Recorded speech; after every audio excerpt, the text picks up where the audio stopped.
I'm Corbett Wall with DV Auction, here with your feeder flash for Friday, March the 29th, brought to you as always by DV Auction, real-time auction broadcaster.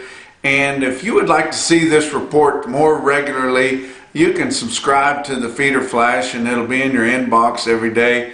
And if you don't have time to look at it, you can just delete it, but you'll know where it's at. You won't have to go looking for it. But you click on this link, cattlemarketcentral.com/feeder flash with a hyphen in between.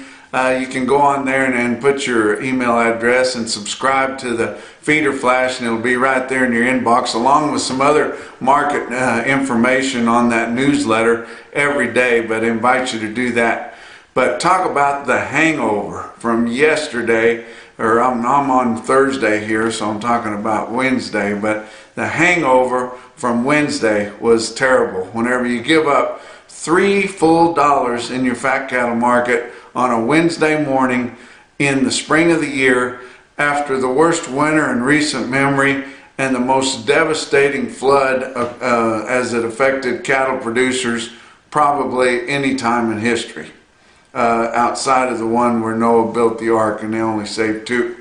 But I tell you what, when you can't do any better than that, you might as well quit.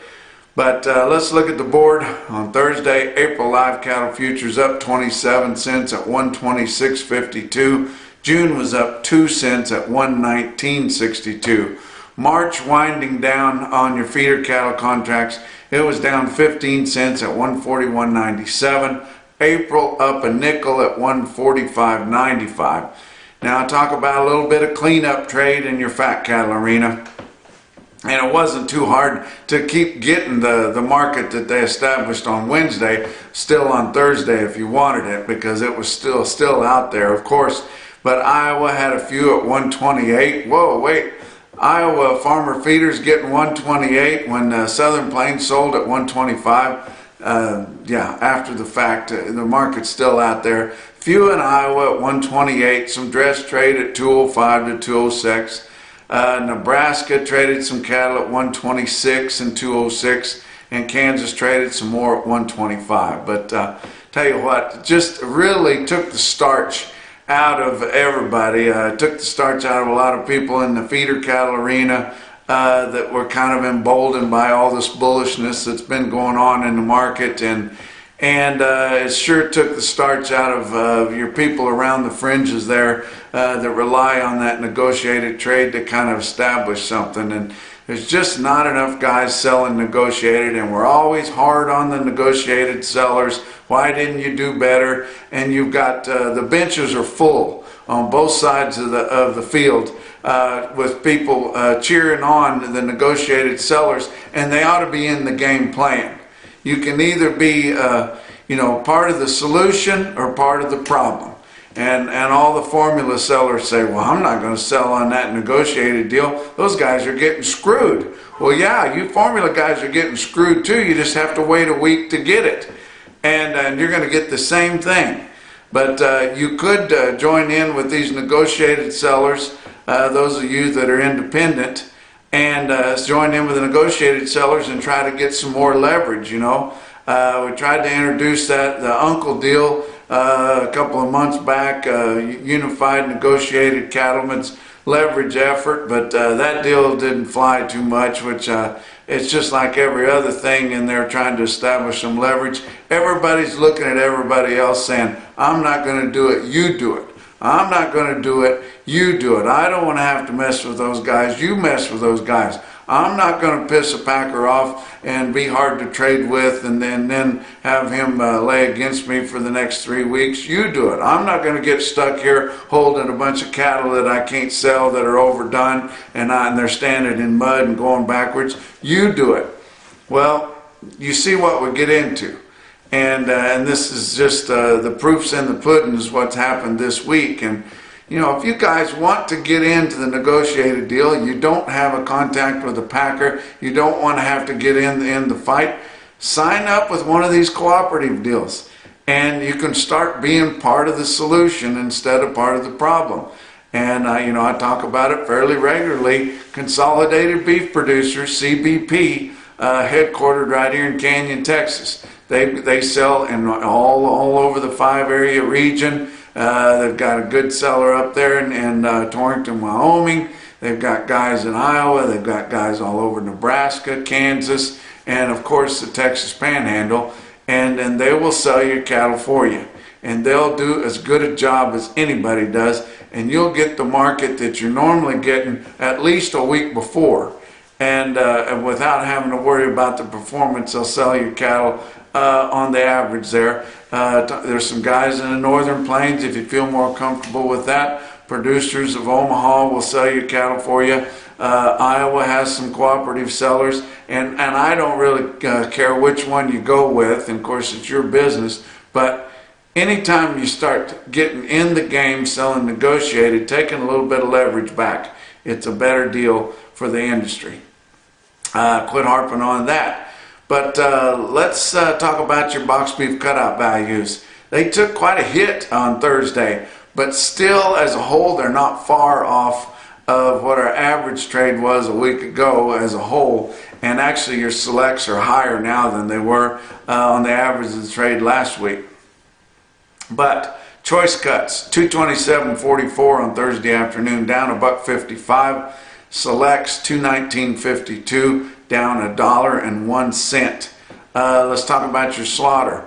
Running at a high rate of speed. Last week we had 631,000. That is a huge week, and if you can continue to do that, that is cleaning them up really well. But 475,000 head so far through Thursday. That's 1,000 less than that big week a week ago, but staying right up there with it, and 7,000 head more than the same week a year ago. Your actual slaughter data came in for the week that ended March the 16th and had your steer carcass average all the way down to 865 pounds. That's a full 6 pounds lighter than it was the previous report, and 12 pounds lighter than the same week a year ago. That is huge, and it adds up to tonnage. And if you added all that up, as a week like this, it really adds up to sure 5,000 or 6,000 head less cattle per week when you're that much lighter. And but I just told you we're killing 7,000 more than we did a year ago, so it kind of balances out. But there's sure less around, and with all that, all the weight loss, all the death loss, everything, you would think that this market would have a little more grip to it, but it sure don't. And now to add insult to injury to all these guys in the Midwest that dealt with the floods and the horrible blizzards and bad, bitter cold weather and everything, they're having to sell a lot of these open cows where they've lost their calves. And the calves went in the flood water and went out of sight, and they floated away, and you couldn't, no way to save them. They froze to death in the bitter cold, one thing or another. But there's a lot of cows that lost their calves. You can't really afford to keep those cows around if they're not producing. So a lot of guys are dumping cows on the market, and the slaughter cow market has been kind of holding its own so far, but it's starting to get backed up. And a lot of these cow buyers are saying they really don't have an order when they show up to these slaughter cow sales. They're just trying to kind of hold the other guys at bay and keep it up there as decent as they can, because they're wanting to run those cow plants at full steam, because they know they're going to need the hamburger meat when it comes a little bit later on this spring and early summer. But most of your cow plants are starting to get backed up quite a bit. Let's talk about your feeder cattle market.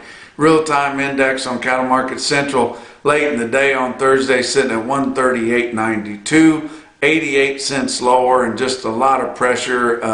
And the board didn't do a whole lot on Thursday, but a lot of pressure from that kind of a failure. And like I said, the hangover from that middle week trade, $3 lower, and you just, when you see that, it doesn't behoove guys to put in a lot of pushing orders to buy feeder cattle. But look at some of your big sales on Thursday. Pratt, Kansas, 4,000 head there. Market reporter called the feeder steers steady to $1 higher. Feeder heifers mostly $1 to $3 lower. Farmers and ranchers livestock of Salina, Kansas had a good sale, 5,300 head there.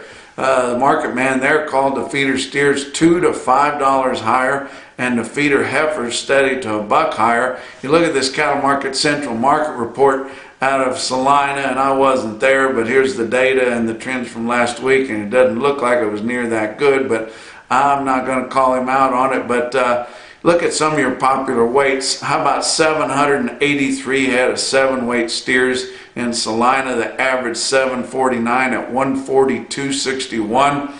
1,029 head of 8-weight steers averaged 850 at 134.77. That's on all the cattle there, all the steer cattle there, not picking and choosing on them.